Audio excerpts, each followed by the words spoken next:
Hello दोस्तों, मैं smart भैया में आपका हार्दिक स्वागत करता हूं और हम आज आपको कराने जा रहे हैं प्रकाश का परावर्तन, जो क्लास 10th यानी कक्षा 10 के लिए बहुत ज़्यादा इम्पोर्टेंट टॉपिक है। तो आइए समझते हैं इस टॉपिक को।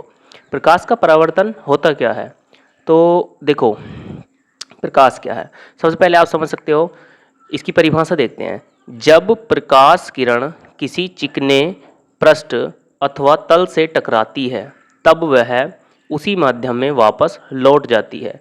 इसी घटना को प्रकाश का परावर्तन कहते हैं। देखो, अब चित्र के माध्यम से समझेंगे कि प्रकाश का परावर्तन क्या होता है।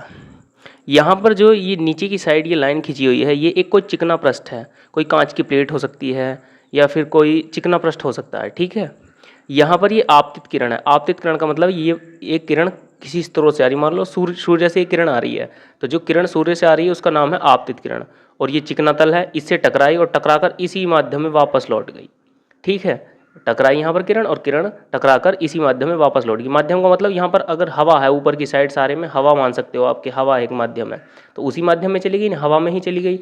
और बीच में हम एक अभिलंब खींचते हैं, ये ठीक है। इसको बीच वाली लाइन जो है ये एक अभिलंब, इसको हम अभिलंब कहते हैं, ठीक है। यहाँ पर देखो, आपतित किरण और अभिलंब, आपतित किरण और अभिलंब, इन दोनों के बीच में कौन सा कोण बन रहा है? इन दोनों के बीच में जो है आई कोण बन रहा है। तथा परावर्तित किरण और अभिलंब के बीच में ये आर जो एंगल है, ये परावर्तन, क्योंकि परावर्तन की घटना हुई है तो ये परावर्तन कोण बना है। जहाँ पर ये तीनों मिल रहे हैं, आपतित किरण, अभिलंब और परावर्तित किरण, उस बिंदु को हम आपतन बिंदु कहते हैं, ठीक है ना, ठीक है। और यहाँ पर है चिकना पृष्ठ या तल। और इसके कुछ नियम भी होते हैं। इसके दो नियम होते हैं परावर्तन के। तो परावर्तन के निम्नलिखित दो नियम हैं। पहला नियम क्या कहता है कि आपतित किरण, परावर्तित किरण तथा आपतन बिंदु पर अभिलंब तीनों एक ही तल में होते हैं, ठीक है। जैसे कि मैंने आपको चित्र में दिखाया था कि आपतित किरण, परावर्तित किरण और अभिलंब तीनों कहाँ पर हैं? एक ही तल में, आपतन बिंदु पर ही ये तीनों मिलते हैं। और दूसरा नियम इसका क्या है?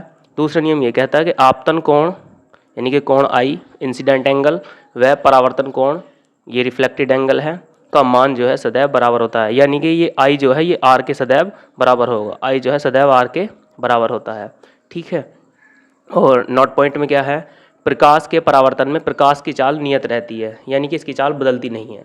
और निर्वात में प्रकाश की चाल 3 × 10⁸ मीटर प्रति सेकंड होती है, ठीक है। तो आप इसका स्क्रीनशॉट भी ले सकते हैं।